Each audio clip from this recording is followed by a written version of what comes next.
இனிமே டெலகிராம்ல படம் டவுன்லோட் பண்ண முடியாது. ஏன்?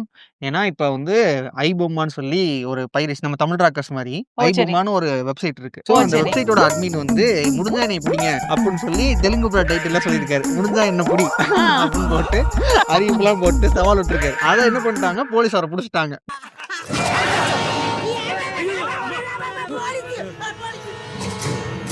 புடிச்சு இவர் வந்து இப்ப கைது பண்ணிட்டாங்க. இப்ப அந்த இப்ப உங்க படம் அதுல இருந்து நம்ம டவுன்லோட் பண்ண முடியாது. வருத்தப்படாத டவுன்லோட் பண்ண முடியாது இப்போதைக்கு. ஏன்னா அவர் வந்து அவரை கைது பண்ணிட்டாங்க. ஸோ அந்த ஐபொம்மாங்கிறது வந்து தமிழ் ராக்கர்ஸ்க்கு வந்து கொடுத்துட்டு இருந்த ஒரு வெப்சைட். ஸோ அவங்கள்ட்ட வந்து இப்போ 10,000க்கு மேல படம் வச்சிருந்திருக்காங்க. அதே நேரத்துல நம்மளோட இப்ப நம்ம டவுன்லோட் பண்ண போறோம்ல, நம்மளோட டேட்டாஸ்லாம் அவங்க வாங்கிடுறாங்க. ஸோ அந்த டேட்டாஸை வெளியில இருக்க வேற வேற ஐடிஸ்க்கு வித்து அதுல இருந்து அவர் ப்ராஃபிட் பார்த்துட்டு இருக்காரு. எவ்வளவு ப்ராஃபிட் பார்த்துருந்தா தெரியுமா? எவ்வளவு? மாசத்துக்கு 20 கோடி ரூபா. 20 கோடியா? 20 கோடி. 20 கோடி அவங்க சம்பாதிக்க நம்ம டேட்டா கொடுக்குறோம். நம்ம டேட்டா கொடுத்துட்டு இருக்கோம். ஒருத்தரே இப்படி பண்றாங்களா? அப்ப எத்தனை பேர் நம்மளோட இதை இப்படி பண்ணுவாங்க? ஆமா ஆமா ஆமா. யார நம்பர்னே தெரியல தாசனா. ஒன்னும் இல்ல, ட்ரிப்புன்னு 2 வாட்டி பேசினா மெட்டால இருந்து நமக்கு திருப்பி இன்ஸ்டாகிராம் ஃபுல்லா ஆட் வர ஆரம்பிச்சு ட்ரிப் பத்தி. சோ எல்லாருமே ஒட்டி கேட்க ஆரம்பிச்சிட்டாங்க. சோ அவன் அன்அபிஷியலா கேட்டுட்டு இருக்கான்.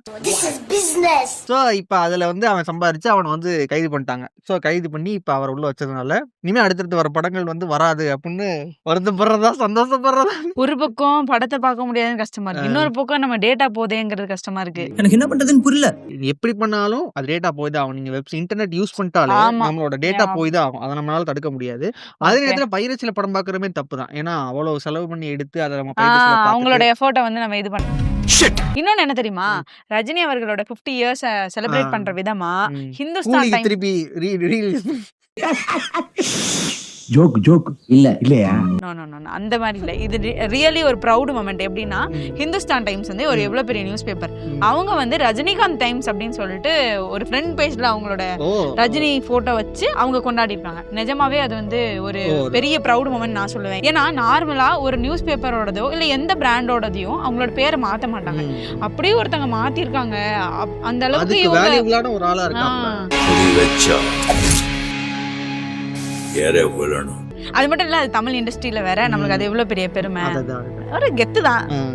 இந்த மாதிரி இப்ப உனக்கும் ரஜினிக்கும் எந்த தொடர்பு கிடையாது. சோ இந்த மாதிரி தொடர்பு ஹாப்பியா ஃபீல் பண்றேன் அந்த மாதிரி. இதுக்கு வந்து ஒரு பேர் சொல்றாங்க. இப்போ அது வந்து சிச்சுவேஷன்ஷிப், ரிலேஷன்ஷிப் மாதிரி.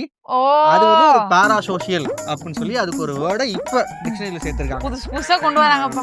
இப்போ இது இந்த ஏஐ கூட நம்ம அதேதான். அதாவது ஏஐ இன்ஃப்ளூயன்சர், இந்த மாதிரி நடிகர்கள் இவங்களோட டிவோர்ஸ் ஆகுறது, அவங்களோட நல்லதுக்கு சந்தோஷப்படுறது, கெட்டதுக்கு வருத்தப்படுறது, அந்த மாதிரி அவங்கள ஒரு ரிலேட்டிவா நம்ம நினைச்சு ஃபீல் பண்றது இருக்குல்ல, ஃப்ரெண்டா நினைச்சு ஃபீல் பண்றது இருக்குல்ல, தொடர்பு இல்லாத ஆட்கள், அதுக்கு பேர் வந்து பாரா சோஷியல். நம்மளே நிறைய விஷயம் பேசுவோம். சாட் ஜிபிடியோட கல்யாணம் பண்ணாங்க, இல்ல ஏ பாட்டோட கல்யாணம் பண்ணாங்க அப்படின்னு சொல்லிட்டு. எப்படி சார் நம்ம செட்டப்பும் கெட்டப்பும் ஹிந்தி ஹீரோயினி சூப்பர்ல. சரி, இன்னொன்னு என்ன தெரியுமா, நான் ஒரு வீடியோ பார்த்தேன். நான் துபாயில வந்து நீ இப்படி போற போக்குல, இப்ப ஆபீஸ் போறியோ இல்ல எங்கேயோ போறோம்னா போற போக்குல உன் தலையை கொண்டு ஒரு மிஷின்குள்ள விட்டேன்னு வையே, வெட்டிரும். இல்ல அந்த அளவுக்கு இல்ல. பேசாம ஊருக்கு வந்தமா போனமா இல்லாம வீணா எங்க ஊர் விஷயத்துல தலையிடுற நீ. ஹேர் கட் பண்ணிருமா. ஹேர் கட் பண்ணி அழகா நம்ம முடி இந்த அளவுக்கு வெட்டணும், என்ன சைஸ்ல எல்லாமே பண்ணிருமாமா. அது செம அப்டேட் இல்ல. இது ஒரு வீடியோ பார்த்தேன் இப்ப. அதான் நல்லா இருந்துச்சு அந்த வீடியோ எல்லாம் பார்த்தேன் இல்லையா, ரொம்ப ரியலிஸ்டிக்கா இருந்துச்சு. உனக்கு தான் ஹெல்ப்ஃபுல்லா இருக்கும், அதான் அனுப்பிச்சேன் அந்த வீடியோ. ஏஐ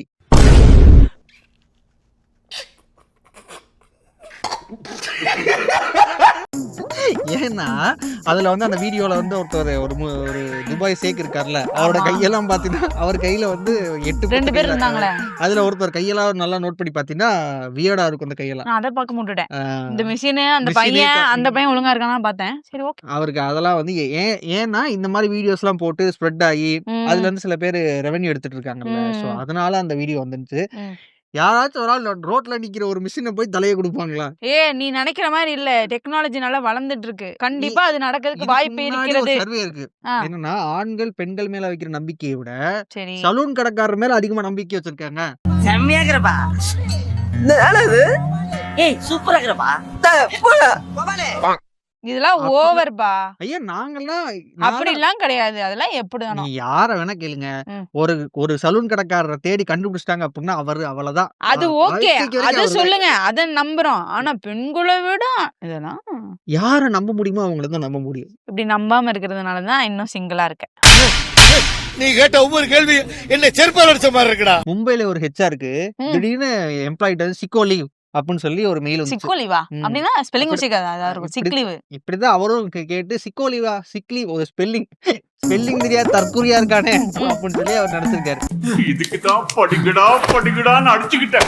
ஆனா என்ன மேட்டர்னா சிக்கோ லீவுங்கிறது வந்து அங்க வந்து யூஎஸ்ல இருந்து வந்த ஒரு ரேப்பர் ஒருத்தர் இருக்காரு. டிராவிஸ் ஸ்காட்ங்கிற ஒரு ரேப்பர் வந்து யூஎஸ் ரேப்பர் வந்து மும்பைல வந்து கான்செர்ட் பண்றாரு. ஆமாமா நானும் கேள்விப்பட்டேன். அந்த கான்செர்ட் பேரு வந்து சிக்கோ லீவ். ஓ நான் சிக்கோ லீவ் டிக்கெட் எனக்கு கிடைச்சிருச்சு, அதனால நான் ஆபீஸ் வர மாட்டேன், டட்டா பை பைன்னு சொன்னத அவர் ஹெச்ஆர் வந்து ஷாக் ஆயிட்டாரு. என்ன இந்த மாதிரி ஒரு தற்கொலையை போய் நம்ம வேலைக்கு எடுத்திருக்கோமே. ஏய் அவரு உண்மையா சொல்லிருக்காருப்பா.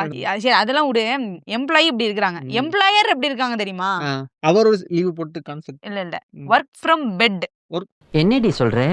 ஒர்க் ஃப்ரம் ஹோம் கேள்விப்பட்டிருக்கோம். ஒர்க் ஃப்ரம் ஹைபிரிட் கேள்விப்பட்டிருக்கோம், ஒர்க் ஃப்ரம் ஹோம் கேள்விப்பட்டிருக்கோம். ஆனா ஒர்க் ஃப்ரம் பெட் கேள்விப்பட்டிருக்கீங்களா? என்னாச்சு நீங்க பெட்ல கேள்விப்படுங்க. பெட்ரூம்ல உட்கார்ந்து அப்படிலாம் இல்லப்பா. அவருக்கு உடம்பு சரியில்லை, ஏதோ சர்ஜரி போயிருக்காங்க. இவங்க வந்து ஒர்க் வந்து பெட்ல இருந்தே பண்ணுங்க, எங்களுக்கு தேவை அதிகமா இருக்கிறது, டாக்டர்கிட்ட போய் கேளுங்க, இந்த மாதிரி ஒர்க் ஃப்ரம் பெட் பண்ணிக்கலாமா, ஏன்னா உங்களுக்கு இப்படி தானே ஒர்க் பண்ண போறீங்க அப்படின்னு சொல்லி கேட்டிருக்காங்க. யாரா இவனுங்க? எங்கிந்திரா வந்துக்கிறானுங்க? இதுல இத்தனைக்கும் அவங்க சொல்லியிருக்காங்க, இல்ல எனக்கு வந்து ரெஸ்ட் கம்ப்ளீட் பெட் ரெஸ்ட் வேணும்னு சொல்லியிருக்காங்க, அதுதான் பெட்ல இருந்தே ஒர்க் பண்ணுங்க அப்படின்னு சொல்லியிருக்காங்க. எந்த அளவுக்கு ஒரு ரெஸ்ட் ஒர்க் பார்த்துட்டு இருக்க பேர் ரெஸ்ட் கிடையாது. எந்த எக்ஸ்டென்ட்டுக்கு போறாங்கன்னு பாத்துக்கோங்க. எவ்வளவு வேதனைப்பட்டிருந்தா இவர் ரெடிட்ல இந்த மாதிரி இந்த ஸ்கிரீன்ஷாட் முதற்கொண்டு ஷேர் பண்ணி இவ்வளவு வேதனைப்பட்டிருப்பாரு. கம்பெனிக்கு ஒண்ணுனா கேட்கலாம் வைக்கலாம், ஆனா இந்த எக்ஸ்டென்ட்டுக்கு போறது வந்து இட்ஸ் டோட்டலி அன்ஃபேர். நினைச்சு பாரு, அவர் வந்து டாக்டர் சொல்றாரு உங்களுக்கு 2 மணிக்கு சர்ஜரி பண்ணிடலாம், இல்ல ஒரு மீட்டிங் மட்டும் இருக்கு 4 மணிக்கு தள்ளி வச்சுக்கலாம். ஏய் அவன் கர்த்தருக்குள் நித்திரை அடைந்து விட்டானடா. அது ஒரு சிரிப்பு ஒரு பக்கம் இருக்குப்பா, அதனால இது ஒரு சீரியஸ்னஸும் இருக்குல்ல. Yes. இதெல்லாம் கேட்கும் போது ஒரு நிம்மதியாவே இல்லடா, அதான் ஒரு ரிலாக்ஸேஷன் வேணும். இப்ப அது நம்ம கோயம்புத்தூர் ரிலாக்ஸேஷன் கிடையாது. காந்திபுரத்துல வந்து செம்மொழி பூங்கா அப்படின்னு சொல்லி ஒரு வேலை நடந்துட்டு இருந்துச்சு. சென்னையில தானே கேள்விப்பட்டிருக்கேன், இல்ல, இங்கேயும் இல்ல, வருது அது அது மாதிரி. எல்லா ஊர்லயுமே செம்மொழி பூங்கா ஓ ஓபன் சரி சரி. பண்ணுவாங்க. சோ அதுல வந்து கோயம்புத்தூர்ல செம்மொழி பூங்கா வந்து வர 26ஆம் தேதி வந்து ஓபன் பண்றாங்க. சூப்பர், எல்லாரும் நல்லா என்ஜாய் பண்ணுங்க, வீக்கெண்ட்லாம் அங்க போய் ஸ்பெண்ட் பண்ணுங்க. காதலர்கள் வந்து நோட் பண்ணிக்கங்க. இந்த ஒரு தாலி சென்டிமெண்ட்டை வச்சு 10 எபிசோட நான் பரபரப்பா கேட்டேன் பாரு. இப்படிலாம் பண்ணாதீங்க. உங்களோட லிஸ்ட்ல வந்து எல்லாமே வந்து ஃபேமிலி ஃப்ரெண்ட்லியா இருக்கணும். சோ அவங்களும் ஃபேமிலி தானே ஆக போறாங்க. So, ஆனக்கப்புறம் நீங்க பாத்துக்கலாம், யோசிச்சுக்கலாம். இதுதான். இன்னொன்னு என்ன தெரியுமா, அன்னைக்கு நான் ஒரு வீடியோ பாத்துட்டு இருந்தேன், கார்ல போயிட்டு இருக்கும் வந்து சைடு மிரர்ல பாம்பு வந்துருச்சாமா. அது எவ்வளவு ரிஸ்க்குடா. எனக்கு அப்புறம் கூட பார்த்து பயம் இல்ல. அப்பாவே நம்ம பக்கத்துல வந்து பைக்ல போயிட்டு இருக்கோம், கொத்திருச்சுனா பைக்ல அது ஆக்சிடென்ட் கேஸ் எழுதுவாங்களா இல்ல எங்க போய் பாம்பு உட்கார்ந்துருக்கு பாரு. அது வந்து டான்ஸ் ஆடிக்கிட்டு இருக்கு சைடு மிரர்ல. இன்னொன்னு என்ன தெரியுமா, நம்ம வந்து ஒரு நல்ல நாள் பொழுதுமா என்ன பண்ணுவாங்க அம்மாலாம் வீட்டுல வாசல்ல வாசல் தெளிச்சு கோலம் போட்டு அதுக்கு ஸ்பெஷலா ஏதோ ஒன்று பண்ணுவாங்கல்ல, நார்மலா சாணி பண்ணுவாங்க. ஏதாச்சும் சாணியை வந்து கரைச்சு இங்க நிறைய பண்ணுவாங்க. ஒரு ஊர்ல சாணிய மேல பூசி கொண்டாடுவாங்க. நிஜமாவே இப்பவே ஸ்மெல் அடிக்குது எனக்கு. கர்மா என்ன இப்படி நாறுது? கர்நாடகா பார்டர்ல இருக்கிற தலவாடிங்கிற ஊரு.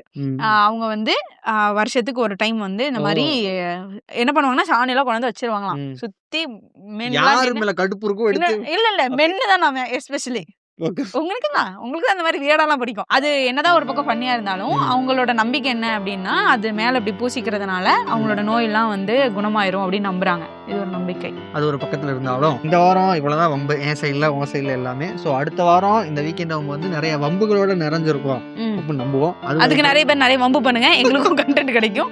அது வரைக்கும் எங்களுக்கு தனியா அனுப்புங்க. அது வரைக்கும் உங்களிடமிருந்து விடைபெறுவது நாங்கள். நன்றி, வணக்கம்.